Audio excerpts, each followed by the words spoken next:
Hello बच्चों, you are most welcome on my YouTube channel जिसका नाम है physics bye Dharmendra Pandey.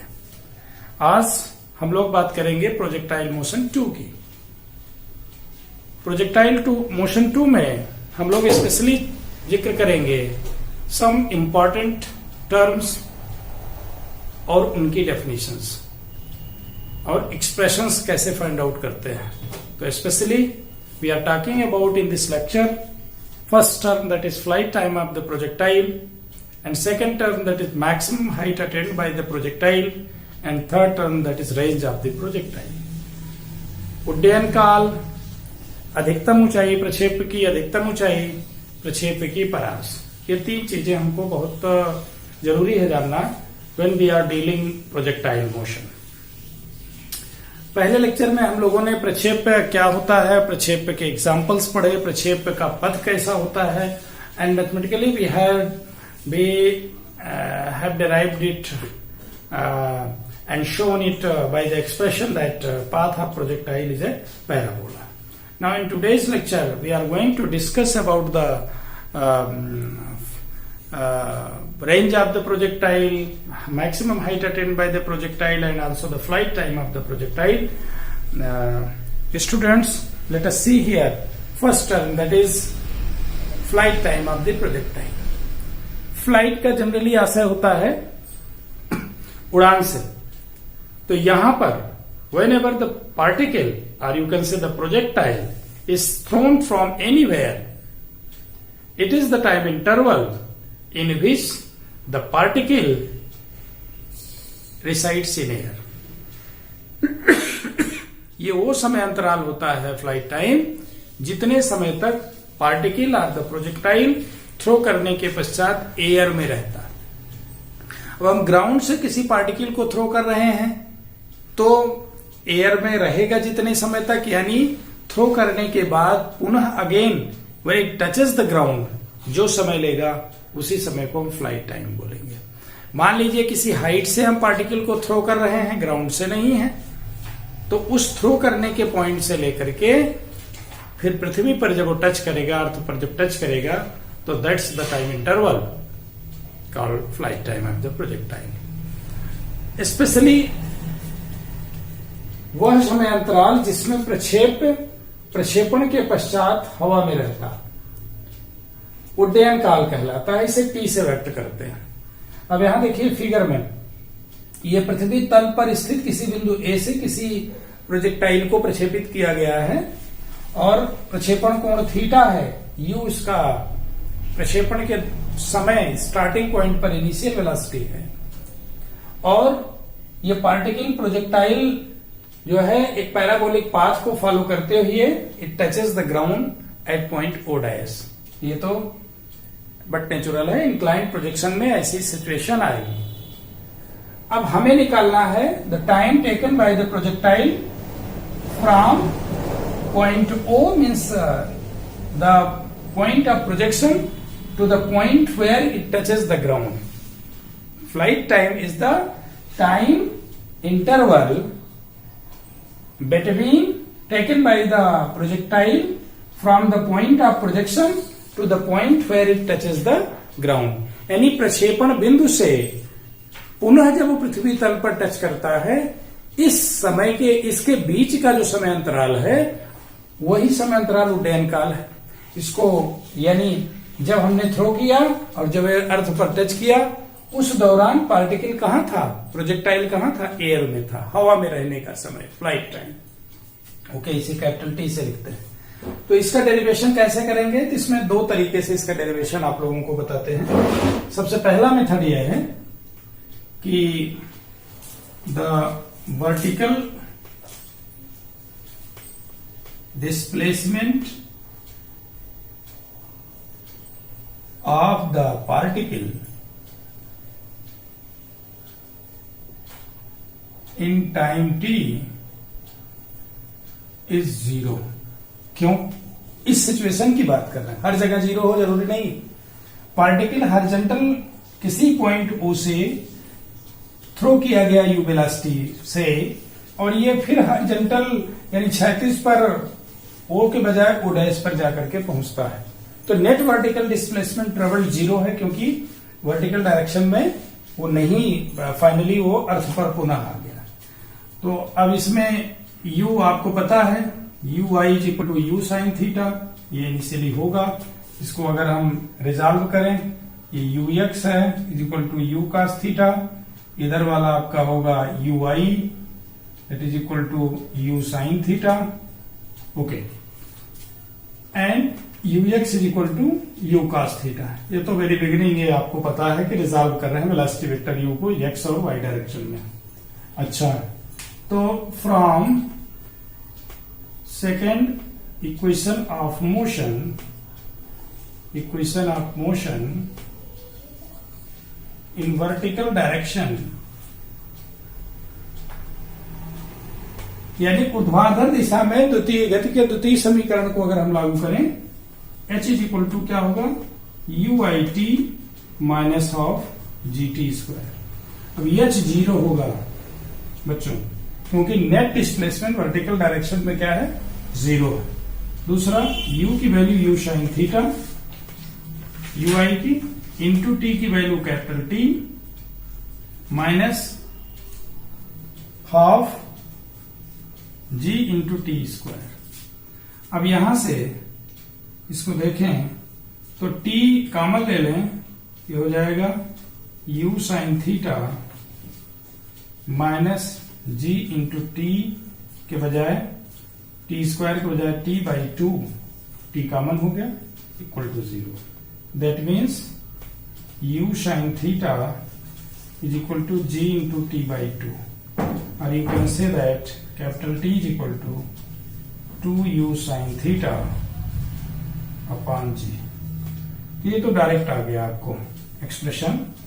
Flight time जो मिला हमको of the projectile capital T is equal to 2u sin theta upon g।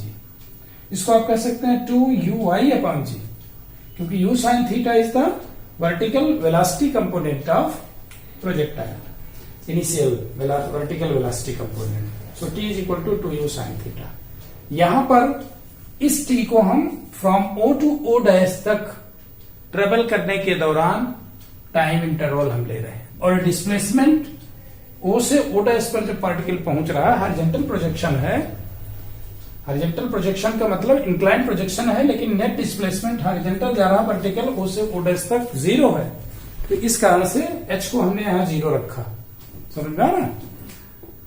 दूसरा एक और तरीका है बच्चों, इसी सेम डेरिवेशन को करने का दूसरा तरीका यह है कि हम देखें कि particle are the projectile in reaching from O to O dash, first the particle goes from O to P. The time taken by the projectile in reaching from O to P is same as it takes the time from P to O dash। यानी flight time के half time interval में ये O से P तक जाता है, और again उसी टाइम इंटरवल में P से O डैश तक जाता है। तो लेट अस एज्यूम कोई टाइम ले लिया O से P तक, और इसमें कंडीशन इंपोज कर दिया वर्टिकल डायरेक्शन में। इक्वेशन आगे से इसको हम लोग देखते हैं, आइए।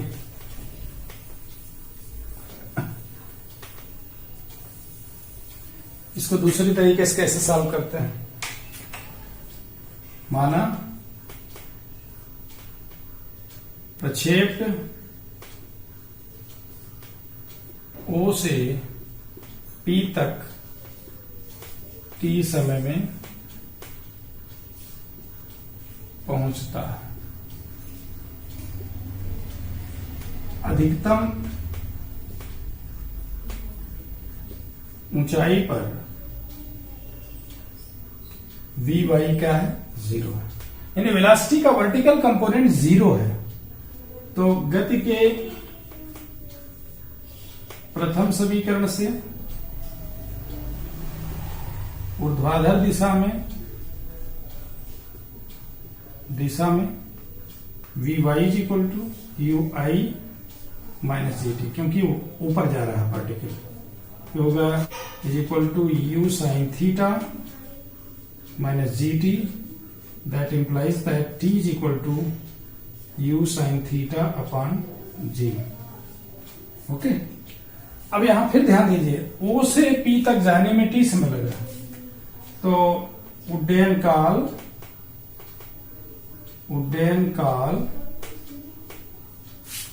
कैपिटल टी बराबर ओ से पी तक तथा पी से ओ डैश तक जाने में लगा समय। अब ये समय अगर आप देखें तो t plus T that is 2t, it means 2u sin theta upon g. So you can say that we can derive this expression in both way. Half of the path देख करके अप्लाई कर दें, उसका time interval निकाल लें, remaining half of the path जो होगा same time interval लेगा, तो दोनों को हम ऐड कर दें या ट्वाइस ले लें, तो flight time is the twice of the time taken by the projectile in reaching the highest point P point. या ओवरऑल वर्टिकल डिस्प्लेसमेंट जीरो दिखा के थर्ड इक्वेशन ऑफ मोशन हम अप्लाई कर लें ऊर्ध्वाधर दिशा में।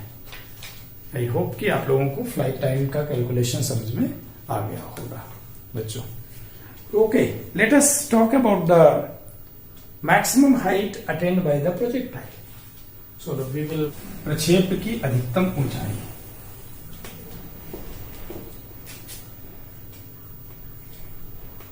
प्रक्षेप की अधिकतम ऊंचाई,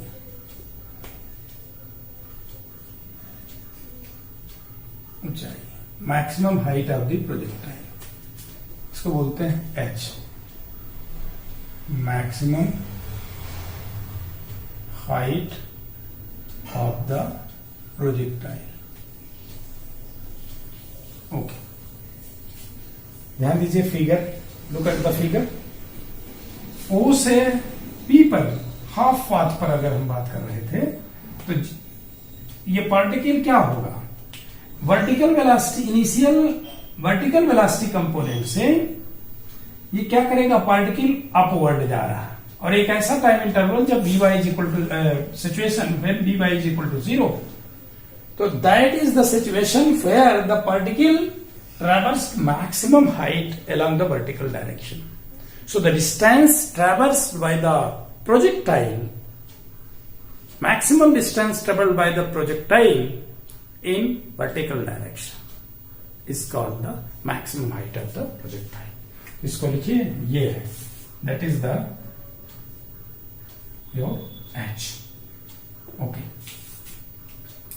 प्रक्षेप द्वारा ऊर्ध्वाधर दिशा में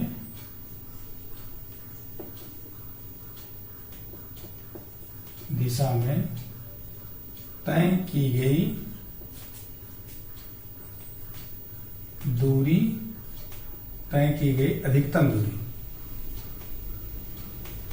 अधिकतम दूरी या विस्थापन प्रक्षेप की अधिकतम ऊंचाई कहलाता है।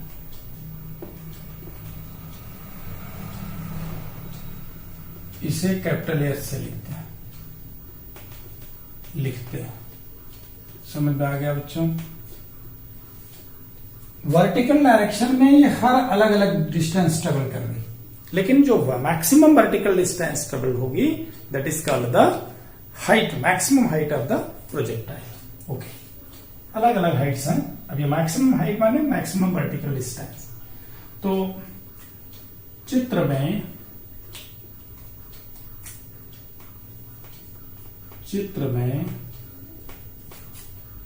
ओ से पी तक ऊर्ध्वाधर दिशा में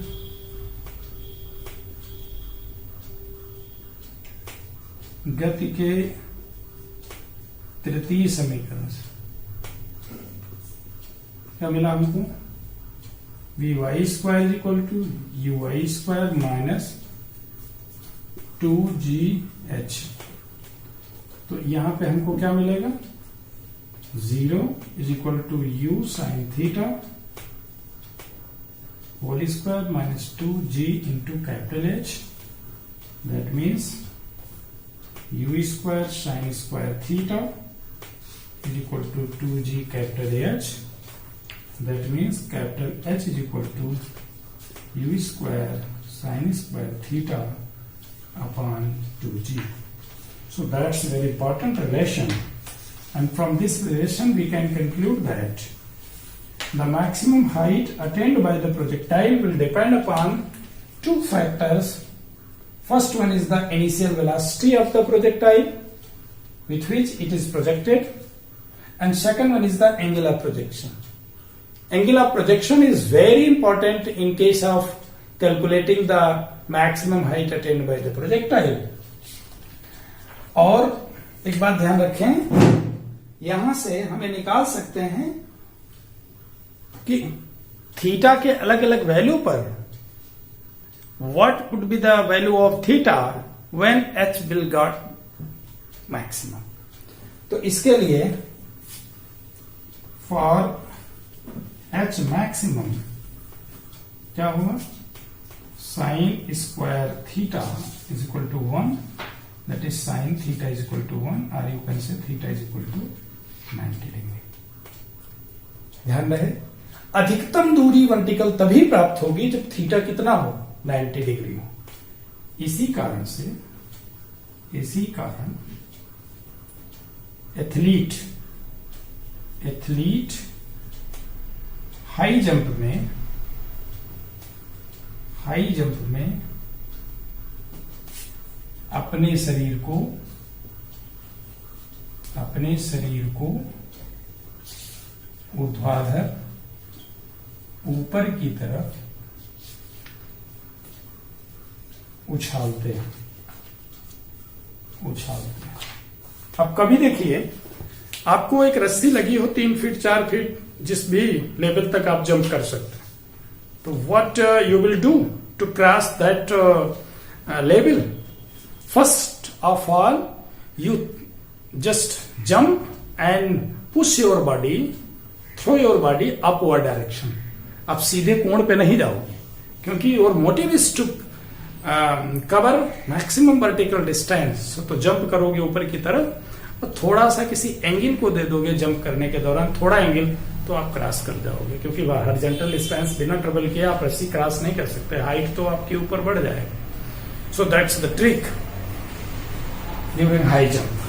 तो आप लोग इसको समझ गए होंगे. ये आपका सेकंड इंपॉर्टेंट इक्वेशन है. और मैक्सिमम हाइट में u स्क्वायर अपॉन 2g आएगा, क्योंकि साइन स्क्वायर थीटा की वैल्यू 1 आप सब्स्टिट्यूट कर देंगे. तो वेलोसिटी अगर इनिशियल ज्यादा है तो हाइट ज्यादा होगी, वेलोसिटी कम है तो मैक्सिमम हाइट कम होगी, provided theta is equal to 90 हो, या थीटा की जो वैल्यू है उसी वैल्यू के पॉइंट ऑफ व्यू से अगर हम देखें. ओके, अब हम आगे बात करते हैं. हाँ, इसमें एक बात तो आगे करेंगे. चलिए, अब तीसरी जो इंपॉर्टेंट प्रक्षेप की परास, इसको हम लोग कहते हैं range of the projectile. What we call it, range of the projectile, and this is written by R. What actually this is? Range. Up to what distance along the horizontal direction after projection the particle traversed. Means range can be defined as the maximum horizontal distance traversed by the particle during the projectile motion.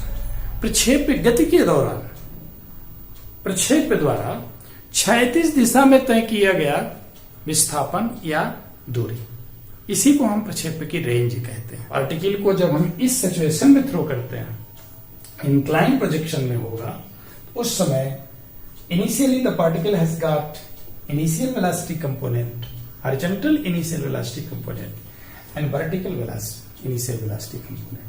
And because of these two velocity terms components, the particle has tendency to move upward as well as the horizontal direction. इन दोनों direction में move करने की उसकी tendency आ जाती है. Since during this calculation we have ignored the air resistance, so it means that the particle moves along the horizontal direction because of this horizontal velocity component without any resistance, or you can say retardation, or without any acceleration. So that's very simple to calculate the range of the projectile. तो इसको पहले define कर दीजिए. प्रक्षेप द्वारा उड्डयन काल के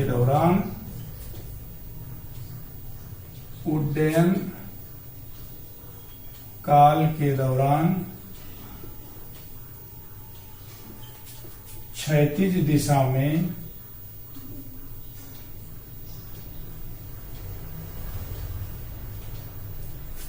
तय की गई दूरी प्रक्षेप की परास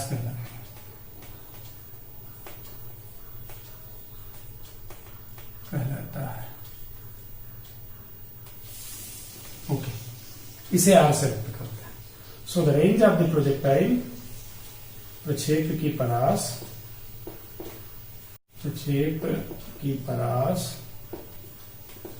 आर इज इक्वल टू क्षैतिज वेग गुणे उड्डयन काल. ओके, क्षैतिज वेग को हम क्या लिखेंगे? U x into capital T. U x कितना है? U cos theta into 2u sine theta. अभी हम लोगों ने कैलकुलेट किया upon g. This we can write as u square 2 sine theta cos theta upon g, that is equal to u square sine 2 theta upon g. So that's very important relation for range of the projectile. And from this relation, this r, we can conclude that r will also depend upon the initial velocity of the particle at the point of projection and also the angle of projection. दोनों बातों पर height भी depend करती है और also क्या depend करती है? रेंज भी डिपेंड करती है. यहां ध्यान रखें, ये स्क्वायर नहीं बल्कि क्या है? साइन 2 थीटा है. ओके, यहां से to have maximum horizontal range, अब इसको हम अगर और for maximum sine 2 theta will have 1 value. Maximum के लिए साइन 2 थीटा 1 होना होगा. It means that 2 theta is equal to 90 degree, that is theta is equal to 45 degree. So एक चीज तो हमको यह मिल गई, अधिकतम परास के लिए the particle or the projectile should be thrown making angle 45 degree. और इसी कारण लंबी कूद में खिलाड़ी अपने शरीर को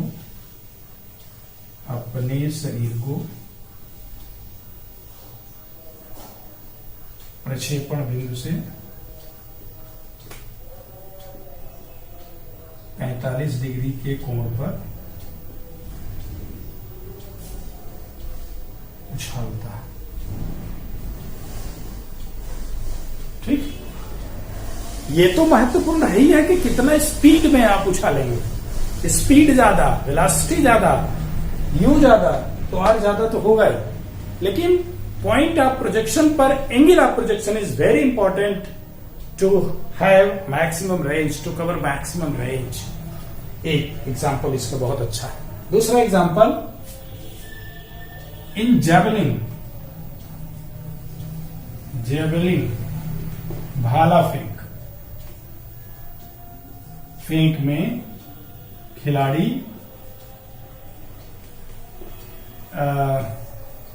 45 डिग्री से थोड़ा कम पर झुकाकर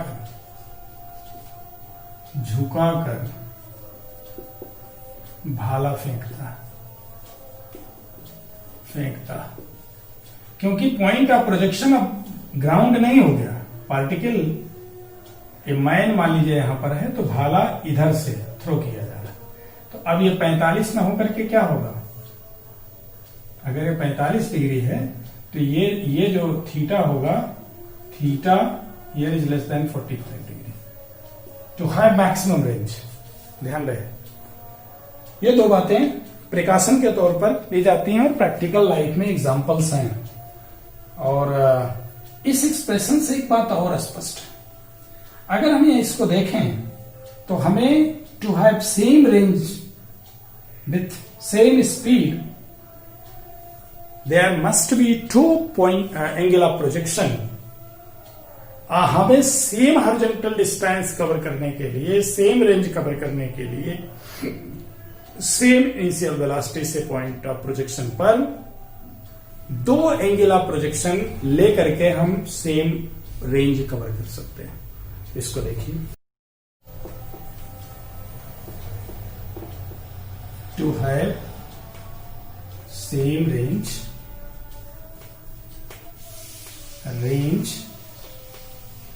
there would be 2 angle of projection। समान परास के लिए 2 प्रक्षेपण कोण हो सकते हैं, समझ रहे हैं? तो कौन कौन से आप जान लीजिए, थीटा एंड 90 माइनस थीटा। इसका प्रूफ देख लीजिए। पहले तो हम थीटा पर लेते हैं, तो आर हमको क्या पता है, u square sine 2 theta upon g, that's first. Okay, if take theta dash is equal to 90 minus theta, then range suppose करिए आर डैश होगा, तो u square sine 2 90 minus theta upon g, so we will have u square sin 180 minus 2 theta upon g, that means u square sin 2 theta upon g r dash। ये हमारा set है। from 1 and 2 we have r dash is equal to r। So theta and 90 minus theta 2 angle of projection हैं जिन पर हमें same range मिलेगी। हम इसके अब देखें तो अगर 30 डिग्री है तो 30 डिग्री, 60 डिग्री, 25 डिग्री, तो क्या होगा 65 डिग्री। इसी तरीके से 40 डिग्री है, 50 डिग्री है, ये सभी पेयर ऑफ जो एंगल्स मिल रहे हैं हमको, इन पर रेंज सेम मिलेगी हमको, है ना। तो इसको यूं समझें कि जैसे मान लीजिए पार्टिकल को हमने थ्रो किया, सपोज करिए 30 डिग्री पर, पॉइंट ऑफ प्रोजेक्शन क्या है, प्रक्षेपण 30 डिग्री, और इसी को प्रोजेक्ट किया एंगल ऑफ प्रोजेक्शन यहां कितना, theta is equal to 60 degree. तो 60 और 30 दोनों पर रेंज हमें क्या मिल रही है, R will be the same. That's the point which we want to explain you. आप लोगों को अच्छे से समझ में भी आ गया होगा। तो आज के वीडियो लेक्चर में हम लोगों ने किन बातों पर एम्फेसाइज किया, प्रोजेक्टाइल मोशन 2 में पहली चीज तो डैम काल क्या है, और ये जाना जितने वह समय अंतराल जितने समय में प्रक्षेपण यानी वो पार्टिकल जो प्रोजेक्ट किया जा रहा है, जो थ्रो किया जा रहा है, हवा में रहता है।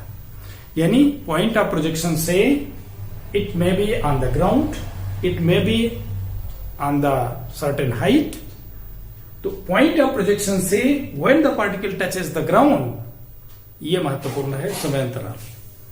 और कैलकुलेट किया तो we have found it, let us recapitulate it. इसको हम एक बार फिर से लिख लेते हैं।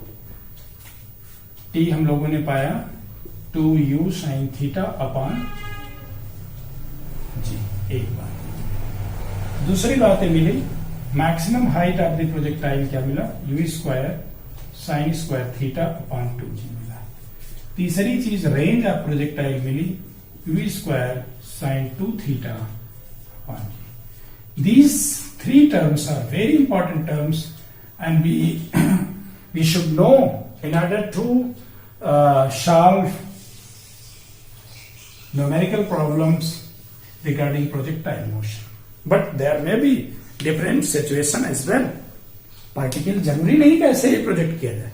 पार्टिकल, बार बार मैं ये बात कह रहा हूं कि पार्टिकल को हम किसी मीनार से ऐसे फेंक सकते हैं, किसी कोण पे फेंक सकते हैं, नीचे की तरफ फेंक सकते हैं, तो ये फार्मूला वैलिड नहीं है।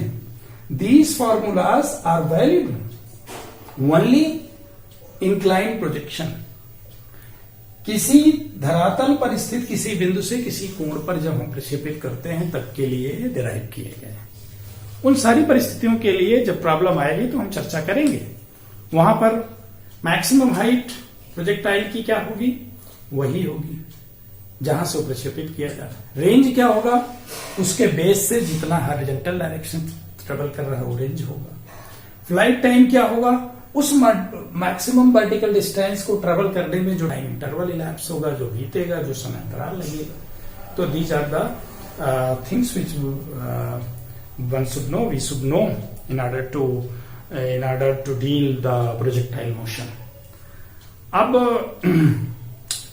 थोड़ा सा एनर्जी, कोई भी पार्टिकल अगर प्रोजेक्टाइल मोशन में है तो उसकी एनर्जी अलग अलग पॉइंट्स पे क्या होती है, इसकी चर्चा थोड़ा सा हम करेंगे। इसके बाद न्यूमेरिकल डिस्कस करेंगे। तो आई होप कि आप लोगों को ये वीडियो पसंद आया होगा। और वीडियो केवल वाचन न करिए, कॉपी पेन निकाल करके वीडियो को पहले समझिए, उसको नोट कर लीजिए। Okay, thank you.